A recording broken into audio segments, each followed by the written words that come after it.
今天的话，我们聊聊 DDNS。有很多小伙伴知道我之前玩过飞牛，家里内网的这种环境下，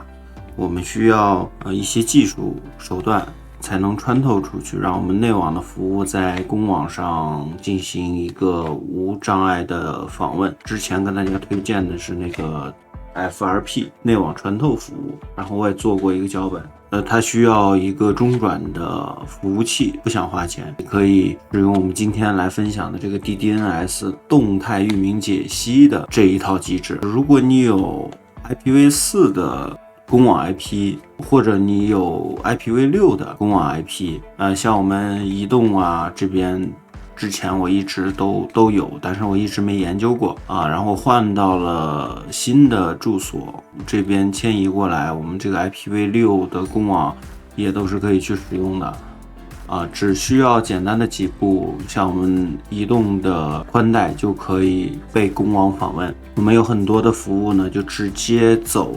飞牛 NAS 自己的 IPv6 地址就暴露到公网了。这样我们就不需要云服务器再帮我们做中转了，而且这样的话效率非常快。我之前呢在高铁上，然后访问家里的，就相当于访问手机上的这些文件一样，这感觉就是不同的。你的域名需要绑定到你家里的这个 V6 的公网，然后让 DDNS 这个系统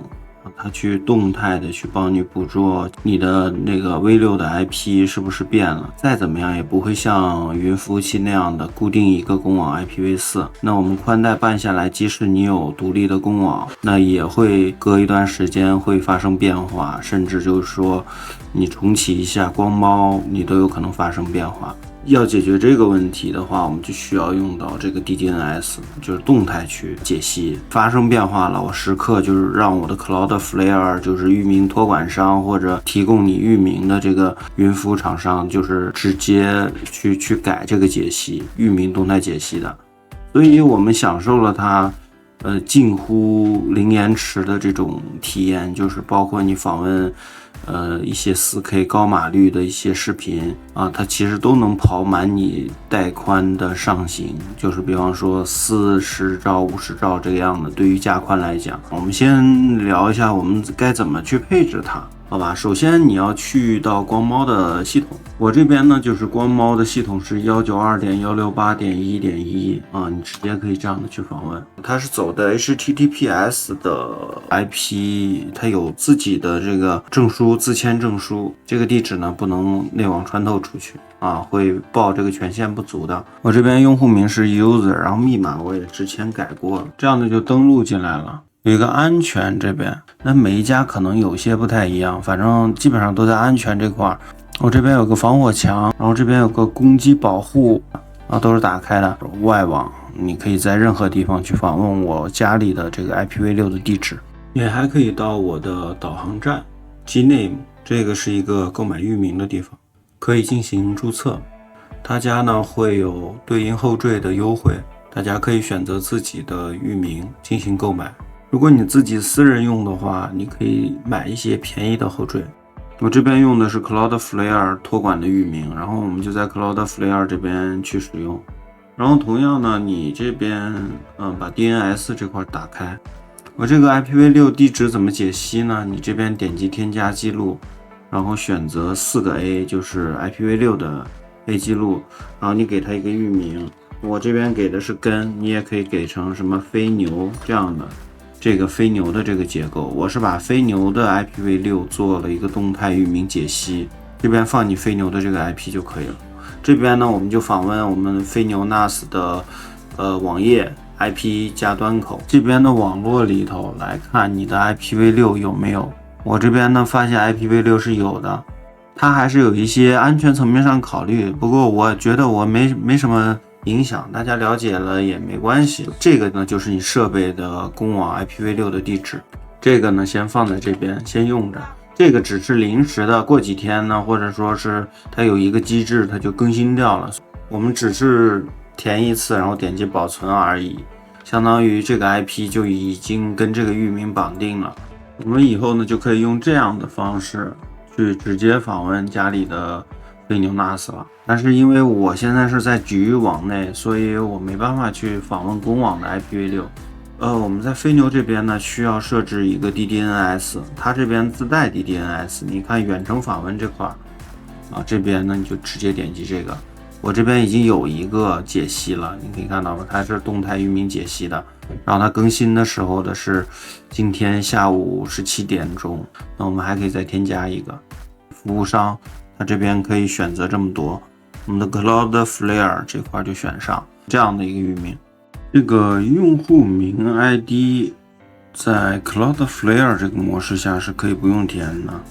Cloudflare 这边呢，只需要填密码或者密钥的这一栏。那怎么获得 Cloudflare 的密钥呢？我们回到 Cloudflare 这块有一个配置文件，我拉到左边，这边有一个 API。如果你没有的话，你在这边点击创建令牌，第一个就是编辑区域的 DNS 啊，就用这个选择所有区域，点击继续，点击创建令牌。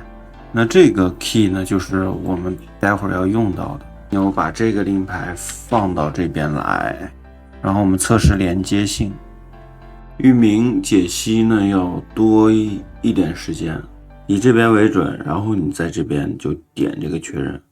好，那现在呢这个地方就变成成功了。那这个域名呢，你就可以用作你当前这个设备的任何端口下的服务暴露到公网。而且 IPv6 呢跨省的延迟值也是非常低的。如果你没有 IPv4 的话，我建议就把这个给禁用掉，就我们只解析 IPv6 的， IPv4 我们就不解析了。DDNS 设置好以后，我们就可以在外网来进行访问了。但是呢，我们的 V6 它其实也会有一些弊端，有一些问题，有一些局限性。第一点呢，就是小伙伴在局域网，就是内部的时候，你访问你的域名加端口啊5666，然后包括你访问自己的 IPv6 的地址也是访问不了。我不知道是具体什么原因，但是肯定是内部机制导致的。比方说你有一台手机，然后别连家里的 WiFi， 然后进行一个尝试。就是你比方说我们是拿飞牛做例子，然后你直接就是把域名加端口5666进行访问，然后输入你的用户名密码，这边不要开 HTTPS。 而且解析的话它是需要时间的，不是说我们 DDNS 配置好以后呢，它就可以动态的解析，有的时候会有一些延迟，这个一般也可能要等个1-2个小时吧。由于是我们动态的域名解析呢，我们家里的这个 IP 如果变掉了，运营商帮我们变掉了，它在解析的时候是额外需要花时间的，它不是无缝的，中间是应该会有一些解析时间。未解析完成的状态下，你访问家里的设备同样也是访问不了的。域名动态解析带来的一些问题，如果公司没有 IPv6 的话，你家里就是访问不了的。最后一点，安全性，几乎所有人如果有 IPv6 的话，都可以访问你家里的 IPv6 的地址啊，比方说尝试去访问你的5666端口啊，甚至可以把这个 IP 进行扫描。反正整体上来讲，优点呢就是非常明显的，就是低延迟，都能跑满你家里的上行带宽，无法比拟的这个效率和速度，因为它是直连的，这个大家可以去尝试一下。这个方案呢就可以不需要 VPS 做中转啊，它就可以直接去使用。那这就是今天跟大家分享的 DDNS 的内容，那我们下期节目再见，拜拜。